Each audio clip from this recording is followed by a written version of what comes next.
con el resto de compañeras y compañeros que están tomando parte en el encuentro de hoy,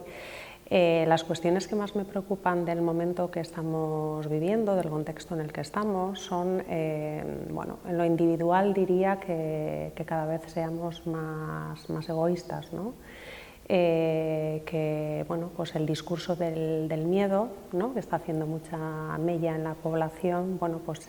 acabe llevándonos a ese individualismo y a ese egoísmo, ¿no? En lo social también comentaba que me preocupa que se esté destruyendo tejido asociativo, estamos perdiendo entidades sociales que son muy importantes en esta comunidad, en esta sociedad. También me preocupa que, bueno, que se siga destruyendo empleo, que en este momento bueno, pues esté azotando tan fuerte, ¿no?, pegando tan fuerte en ese ámbito toda esta crisis que estamos viviendo. Que se estén destruyendo recursos que tanto nos había costado, bueno, pues, construir, ¿no?, que se estén privatizando por recursos tan de primera necesidad como puedan ser los sanitarios, los educativos, y bueno, pues que en determinadas juntas pues lo que estemos de algún modo promoviendo, facilitando o abandonando es ese espacio de que cada vez marcatuse una mayor desigualdad, ¿no?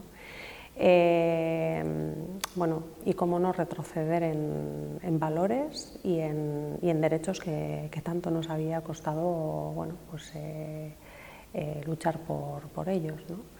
Desde el punto de vista o desde el ámbito de la universidad, que es el ámbito en el que yo trabajo, me preocupa el momento diría de bloqueo, sí, de inmovilidad en el que nos encontramos.